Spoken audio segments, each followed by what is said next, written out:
இந்த குடும்பம் நல்லா செயல்படணும் அப்படின்றது இது வந்து ரொம்ப சிறப்பான ஒரு காட்சி. ஏன்னா இந்த எல்லா கிராஃப்ட்ஸும் சேர்ந்து எல்லாரும் அந்தந்த கிராஃப்டில் இருக்கிற நிர்வாகம் வந்து எல்லாமே கரெக்டாக செயல்படணுன்ற ஒரு உணர்வு எல்லாருக்கும் இருக்குது. ஸோ இது ஒரு குடும்ப நிகழ்ச்சியாக மாறிடுச்சு திடீர்னு.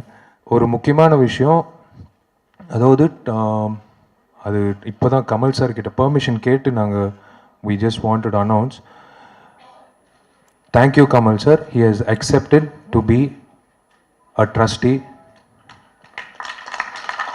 பொதுச் செயலாளர், தலைவர், பொருளாளர், அது போக செயற்குழு உறுப்பினர்களில் 3, அது போக பொதுக்குழுலேருந்து 3, அந்த பொதுக்குழு இருக்கிற 3 ட்ரஸ்டீஸில் Kamal sir has given his consent. We are really happy. நாங்கள் தேர்தலுக்கு முன்னாடி பாண்டவர் அணியாக இருந்தோம், இனி அணியாக இருக்க மாட்டோம். இனிமே நடிகர் சங்கம் administration. So we are putting a full stop to that name பாண்டவர் அணி. இந்த பேரை வந்து எங்கேயோ மிஸ்யூஸ் பண்ணுறாங்கன்ற ஒரு விஷயமும் கேள்விப்பட்டோம் மற்ற யூனியன் எலெக்ஷன்.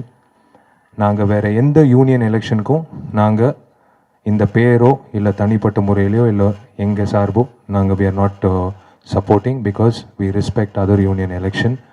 இது வந்து யாரும் மிஸ்யூஸ் பண்ணக்கூடாது. பட் இனிமே இந்த அணின்ற பேர் இருக்காது. we have assumed office, we have started work, we have taken everything into account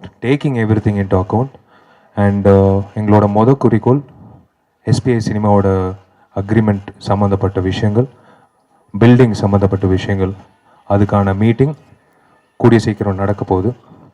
next வந்து நம்ம பேச வேண்டிய விஷயங்கள் எதுவுமே இல்லை. அடுத்தது we have to start அவர் அட்மினிஸ்ட்ரேஷன் சொல்லும்போது நிறைய விஷயங்கள் அதுக்கான செயல்பாட்டில் இறங்கியிருக்கோம். இப்போ தான் ஃபஸ்ட்டு இசி மீட்டிங் நடந்திருக்கு. வாக்குறுதிகள் கண்டிப்பாக நிறைவேற்றப்படும். we are on the job.